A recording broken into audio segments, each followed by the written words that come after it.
அனைவருக்கும் இனிய வணக்கம். நான் உங்கள் மதுரை ராமகிருஷ்ணன்.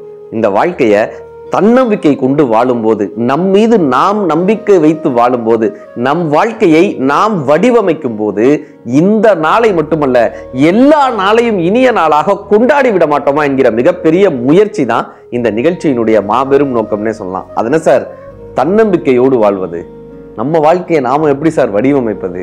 இந்த கேள்விகள் நம்ம கிட்ட இருந்துகிட்டே இருக்குல்ல. வைரமுத்தையா சொல்வாரு, ஒரு கவிதை எழுதி வச்சு 12 ஆண்டுகள் காத்திருந்தாராங்க. 12 ஆண்டுகள். இந்த கவிதை அருமையான கவிதைன்னு அந்த கவிதையை ஒவ்வொரு இசையமைப்பாளர்கள்ட்டையும் எடுத்துட்டு போறாரு. எல்லா இடங்கள்லயும் அந்த கவிதை நிராகரிக்கப்படுது, நல்லா இல்லைன்னு நிராகரிக்கப்படுது. அப்படி 12 ஆண்டுகள் நிராகரிக்கப்படுது.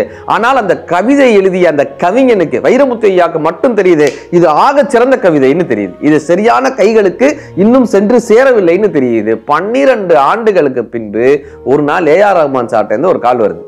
நாளைக்கு கம்போசிங், எனக்கு ஒரு பாட்டு வேணும், இன்னைக்கு நைட்டே ஒரு பாட்டு வேணும்ன்றாங்க. அப்ப இந்த 12 வருஷம் உள்ள வச்சிருந்தாருல, இந்த கவிதையை எடுத்து கொடுக்குறாரு. அது மறுநாள் கம்போசிங் ஆகுது. இன்னைக்கு மிகப்பெரிய ஹிட்டான ஒரு பாட்டாக அந்த பாட்டு வெளிவந்தது. அந்த பாட்டு தான் கண்ணுக்கு மையழகு, கவிதைக்கு பொய்யழகு, அவரைக்கு பூவழகு, அவளுக்கு நான் அழகுன்னு எழுதின அந்த பாடல் 12 வருடம் பலரால நிராகரிக்கப்பட்டனா நம்ம நம்ப முடியுதா? இந்த கவிதை நிராகரிக்கப்பட்ட கவிதைனா நம்ப முடியுதா? அப்ப இன்னைக்கு ஏதோ ஒரு வகையில நம்ம யார்கிட்டையோ நிராகரிக்கப்படலாம். இன்னைக்கு நம்ம வாழ்க்கையில ஏதோ ஒரு தோல்விகள் அமையலாம்.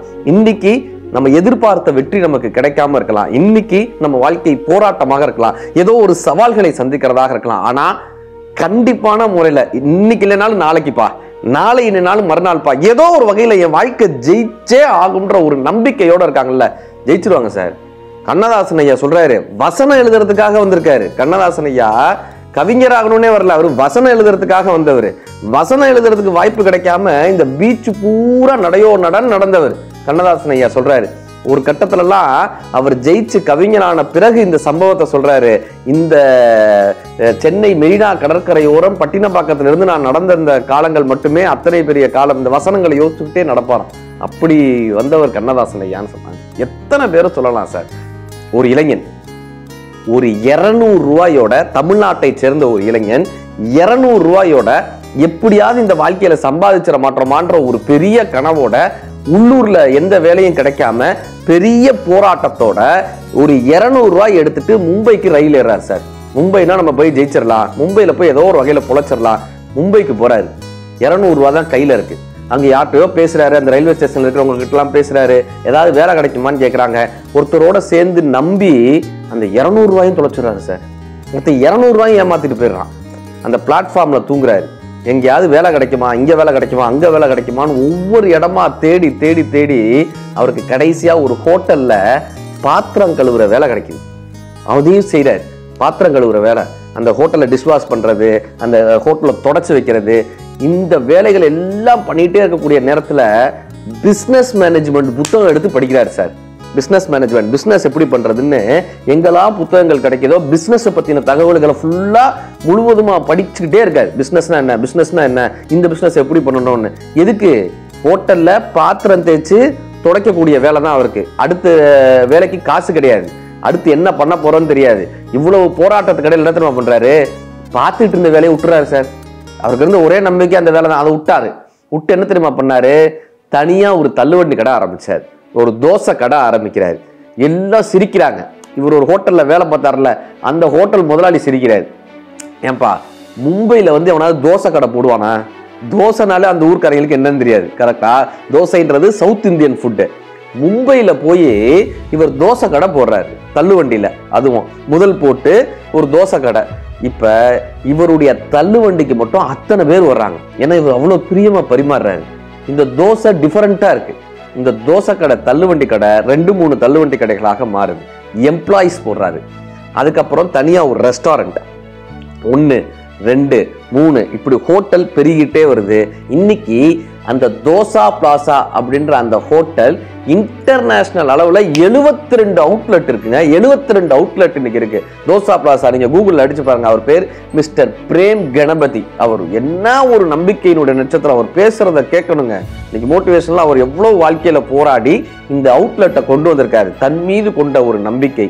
தன் திறமையின் மீது கொண்ட ஒரு நம்பிக்கை, தன்னம்பிக்கைன்ற ஒரு விஷயம் இருக்கும்போது தொடர்ந்து வாசிச்சுக்கிட்டே இருப்பாராம். இந்த பிசினஸ் எப்படி பண்ணணும், பிசினஸினுடைய நுணுக்கங்கள் என்ன, டீம் மேனேஜ்மெண்ட் என்ன, எம்ப்ளாயிஸை எப்படி ஹேண்டில் பண்ணணும், நம்மளுடைய பிசினஸ்ல இருந்து அடுத்து என்ன இன்வெஸ்ட் பண்ணணும், எந்த இடத்துல இன்வெஸ்ட் பண்ணணும், எப்படி இன்வெஸ்ட் பண்ணா எப்படி ரிட்டர்ன்ஸ் வாங்க முடியும்னு ஒரு 200 ரூபாயை எடுத்துக்கொண்டு மும்பைக்கு வந்த சாதாரண இளைஞராக, தமிழ்நாட்டை சேர்ந்த சாதாரண இளைஞரினுடைய மிகப்பெரிய தன்னம்பிக்கை தான் இன்றைக்கு உலகம் முழுவதும் அவருடைய நிறுவனத்தை கொண்டு போய் சேர்த்திருக்குன்னா, நம்மால இதே தன்னம்பிக்கையை கொண்டு, இதே வாழ்க்கையை கொண்டு, இதே படிப்பை கொண்டு ஏன் சாதித்து விட முடியாதுன்ற ஒரு கேள்வி எழுதில்ல. சமீபத்தில் சார் மாளவிகான்னு ஒருத்தங்களை பற்றி படிக்கிறேன். கதகளி டான்சர். அந்த பொண்ணு வந்து கதகளி டான்சர். ஒரு நாள் ஜீன்ஸ் பேண்ட் அவங்க போட்டுப்பாங்க, ஜீன்ஸ் பேண்ட்டில் சின்னதாக கிழிஞ்சிருக்கு. உடனே அந்த மாளவிகா என்ன பண்ணுறாங்கன்னா, இந்த ஒட்டுறதுலாம் இருக்கும்ல, இந்த பாண்ட் பாண்ட்ஸ் இருக்கும்ல, இதை போட்டு அவங்க ஒட்டுறாங்க. ஒட்டி அது சரியா ஒட்டலை. இப்போ என்ன பண்ணுறாங்கன்னா, வெளியே போய் ஒரு கல்லை வச்சு இப்படி தட்டினோன்னா அது ஸ்டிக்காக ஒட்டிக்கும்ல, அதுக்காக வெளியே ஏதாவது கல் கிடைக்குமான்னு பார்த்துட்டு வெளியே போகிறாங்க. ஒரு பெரிய இரும்பு துண்டு மாதிரி ஒன்று கிடைக்கிது. ஆகா, இதை வச்சு அடித்தோன்னா ஒட்டிக்கும் அப்படின்னு சொல்லி இந்த மாளவிகா என்ன பண்ணுறாங்க, அந்த பாண்டை, அந்த ஒட்டுற பேஸ்ட்டை வந்து அந்த பேண்ட்டில் வச்சுட்டு அந்த பெரிய இரும்பு துண்டை எடுத்துகிட்டு வந்து அடிக்கிறாங்க சார். அடித்தா டமால்னு ஒரு பெரிய சத்தம் கேட்குது. பெரிய சத்தத்தோட ஒரு இரைச்சல் கேட்குது. வீட்டில் அவங்க அப்பா அம்மா என்ன நினைக்கிறாங்க, ஏதோ கீழே போட்டுட்டான்னு நினச்சிட்டு அவங்க கண்டுக்காமல் இருக்காங்க. நெருப்பு புகை வருது. அது வெடிக்காமல் இருந்த ஒரு வெடிகுண்டு. அப்படியே மாளவிகா வெடிகுண்டுல சிதை விட்டு அந்த பக்கம் போய் விழுறாங்க. மாளவிகாவை காப்பாற்றி ஹாஸ்பிட்டலில் சேர்க்குறாங்க. கிட்டத்தட்ட 6 மாதம் 7 மாதம் போராட்டம். இப்போ டாக்டர் என்ன தெரியுமா சொல்கிறாங்க, இந்த பொண்ணை காப்பாற்ற மட்டும்தான் முடிஞ்சிச்சு, உயிரை மட்டும்தான் காப்பாற்ற முடிஞ்சிச்சு, கால்களை காப்பாற்ற முடியல, கைகளை காப்பாற்ற முடியாது, இந்த பொண்ணோட உயிரை மட்டும்தான் காப்பாற்ற முடிஞ்சிச்சுன்றாங்க. சார், ஒரு கட்டத்தில் மாளவிகாக்கு எல்லாமே அவங்க பெற்றோர்கள் தான் செய்யணும். 8 மாதத்துக்கு அப்புறம் அந்த பொண்ணுக்கு உயிர் மட்டும்தான் இருக்குது, உடம்புல உயிர் மட்டும் இருக்குது. மற்ற எதுவுமே அவங்களால வந்து பேச முடியும், பார்க்க முடியும், மற்ற எழுந்து நடக்க முடியாது, எதுவுமே செய்ய முடியாது. இப்போ அவங்க பெற்றோர்கள் அந்த பொண்ணு எப்பயுமே யாரையோ ஒருத்தரை டிபெண்ட் பண்ணியே இருக்கிற மாதிரியான ஒரு சூழ்நிலை. இப்போ ஒரு கட்டத்தில் இந்த சொந்தக்காரங்கள்லாம் வர்றாங்கல்ல, இந்த நண்பர்கள்லாம் வர்றாங்கல்ல, இவங்கெல்லாம் பார்த்தவங்க என்ன தெரியுமா சொல்கிறாங்க, இவளை முடிஞ்சா கருணை கொலை பண்ணிருங்கன்றாங்க. ஏன்னா இவங்களால கல்யாணம் பண்ணிக்க முடியாது, இனிமேல் குழந்தை பெற்றுக்க முடியாது, காலம் முழுக்க உங்களாலையும் அவளை பார்த்துக்க முடியாது, இது வந்து உங்களுக்கு சுமையாகத்தான் இருக்கும், இந்த பெண் உங்களுக்கு சுமையாகத்தான் இருப்பா, நீங்க கருணை கொலை பண்ணிடுங்கன்றாங்க சார். கருணை கொலை பண்ணிடுங்கன்றாங்க. இப்ப இந்த செய்தி எல்லாம் மாளவிகாவினுடைய காதுல விழுந்துகிட்டே தான் இருக்கு. ஒரு கட்டத்துல தான் தற்கொலை பண்ணிக்கலாமான்னு கூட யோசிக்கிறாங்க. ஆனா எல்லாத்தையும் தாண்டி நம்மால என்ன முடியும், நம்ம கிட்ட இல்லாதது என்ன, கால் இல்லை, கை இல்லை, அவ்வளவுதானே, பேச முடியும்ல, பார்க்க முடியும்ல, படிக்க முடியும்லன்னு மாளவிகா படிக்க தொடங்குறாங்க. தனித்தேர்வு எழுதுறாங்க. தனித்தேர்வு எழுதுனது மட்டும் இல்லாம 2 பாடத்துல சென்டம் வாங்குறாங்க சார். ஏபிஜே அப்துல் கலாம் ஐயா கையால அவங்களுக்கு விருது வழங்கப்படுது. அவர் அரவணைச்சுக்கிட்டு முத்தம் கொடுக்குறாரு அந்த மாணவிக்கு. ஏபிஜே சார் முத்தம் கொடுத்த மாணவி, இப்படிதான் வாழ்க்கையில சாதிக்கணும்னு ஏபிஜே சார் நெகிழ்ந்து போறாரு அப்படியே அந்த மாணவியை. அப்படி மாளவிகா தனித்தேர்வு எழுதுனது மட்டும் இல்லாம டெல்லி யூனிவர்சிட்டியில படிக்கிறாங்க, பொருளாதாரம் படிக்கிறாங்க, ஐநா சபையில போய் தன்னம்பிக்கை சார்ந்த விஷயங்களை பேசினாங்க சார். மாற்றுத்திறனாளிகளுக்கான இந்த ஃபேஷன் வாக் நடத்தினாங்க. 2018 சென்ட்ரல் கவர்மெண்ட், நம்ம மத்திய அரசாங்கம் அவர்களுக்கு மிகப்பெரிய ஒரு விருதை கொடுத்து கௌரவித்தது மாளவிகா அவர்களுக்கு.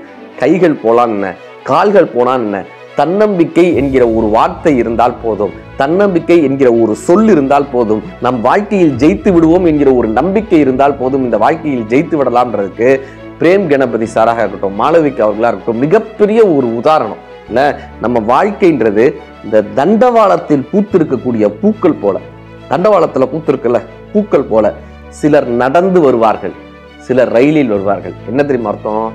ரயில் வரும்போது அந்த பூக்களை மொத்தமாக அடிச்சுட்டு போயிடும், நடந்து வரும்போது அந்த பூவை பறிச்சுட்டு போவாங்க. இல்லை, சிலர் நம் வாழ்க்கையை பார்த்து பூவை பறித்து ரசித்து செல்வார்கள், சிலர் அந்த ரயிலில் வருவது போல் அடித்து செல்வார்கள். ஆனாலும் கூட அந்த தண்டவாளத்தில் மீண்டும் அந்த செடி எழுந்து பூக்கத்தானே செய்கிறது.